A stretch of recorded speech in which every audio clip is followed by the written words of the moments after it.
Now, the White House is in a lot of trouble for a number of different scandals, but I think the most egregious one is how they have attacked the press. In fact, this has been going on for quite a while. Glenn Greenwald wrote about this back when the government was apparently targeting Julian Assange over the Wikileaks leaks. Now, Glenn stated at the time, quote, "Very rarely do investigative journalists merely act as passive recipients of classified information. Secret government programs aren't typically reported because leaks just suddenly show up one day in the email box of a passive reporter. Journalists virtually always take affirmative steps to encourage its dissemination.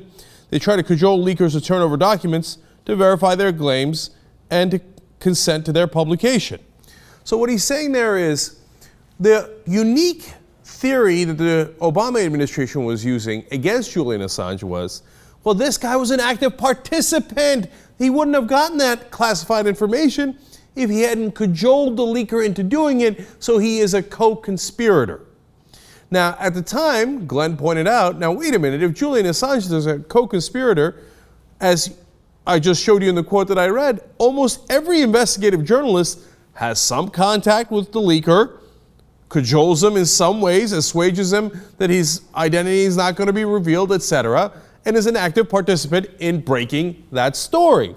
And at the time, Glenn warned, quote, "In some, investigative journalists routinely, really by definition, do exactly that which the DOJ's new theory would seek to prove WikiLeaks did. To indict someone as a criminal conspirator in a leak on the ground that they took steps to encourage the disclosures would be to criminalize investigative journalism every bit as much as charging Assange with espionage for publishing classified information." Now you have to understand, no administration has ever done this, where they take a reporter and say, just for publishing the information, we're not only going to punish the leaker, but we're going to punish the reporter. It's unprecedented. In fact, Nixon considered doing it to a New York Times reporter during the Pentagon Papers. But even the thugs that worked under Nixon were like, whoa, that's a bridge too far. Now, the administration was considering that for Assange. Now, did the rest of the press stick up for them? Generally speaking, hell no. Now, Glenn Greenwald pointed this out, but he wasn't alone. Interestingly, James Goodale, who was a former New York Times counsel during the Pentagon Papers. Now, here's a guy who's seen it before. Said, quote, "The biggest challenge to the press today is a threatened prosecution of WikiLeaks, and it's absolutely frightening." But did the rest of the press pay attention at that time? No. Did they support Assange? No. And what has come to bear now? Well, the chickens have come home to roost.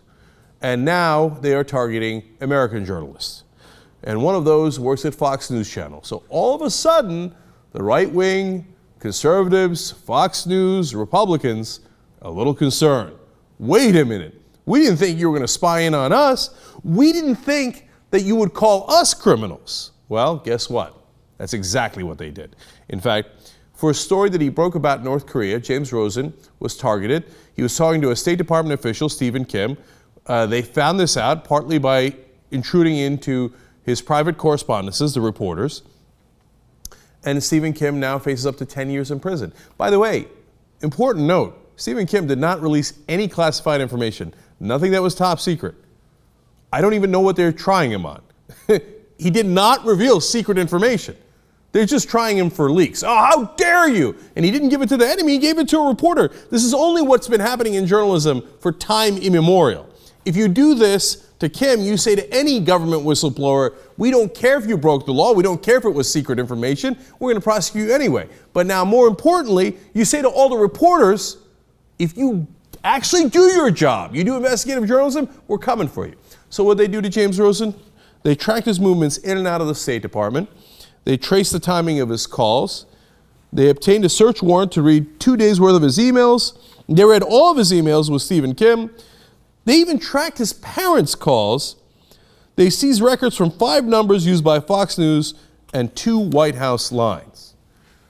Now, it's interesting because this is the one piece of journalism Fox News has done, and then they go after him for this. I mean, you can criticize Fox News for 100 different things, but not this story. This is the story where they're actually doing journalism, and they broke a story about North Korea and how they might test more nuclear weapons depending on what our government did.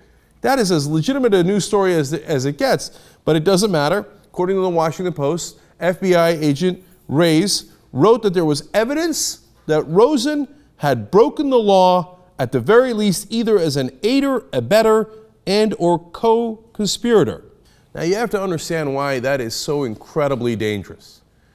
If a journalist is a co-conspirator for simply receiving a story about our government, that means we can't find out anything about our government that the government doesn't want, because they will label the act of journalism criminality, that it is a co-conspiracy, that he's aiding and abetting. That is the basis by which they got the warrant to go through his emails and his calls.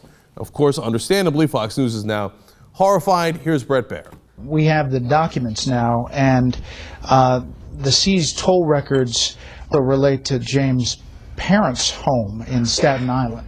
It's unbelievable. And it is unbelievable. They targeted his parents' home in Staten Island. What is this? This is Big Brother looking in on us. And of course, Glenn Greenwald once again comes back around, and I mean, he's got every right in the world to say I told you so, but he doesn't put it that way. He says this newfound theory of the Obama DOJ that a journalist can be guilty of crimes for soliciting the disclosure of classified information is a means for circumventing those safeguards and criminalizing the act of investigative journalism itself. That's 100% right. If you're not worried about that, then you don't understand our Constitution and the freedom of the press, and you don't understand the great abuses that this Obama administration has done. Yes, the Bush administration opened the door in a lot of ways, but Bush never went this far against journalists. And remember, Obama has already doubled the number of Espionage Act prosecutions for leakers.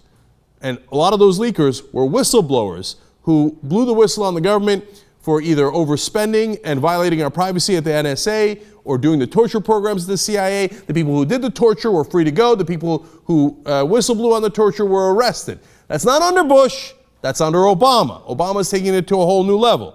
Now the rest of the press is finally waking up. Eli Lake at the Daily Beast says, this is a serious idea. Instead of calling it Obama's war on whistleblowers, let's just call it what it is, Obama's war on journalism. Now, New Yorker's Jane Mayer explains, look, this isn't just about going after these specific people, whether it's James Rosen or Julian Assange or whoever might have broken a real story.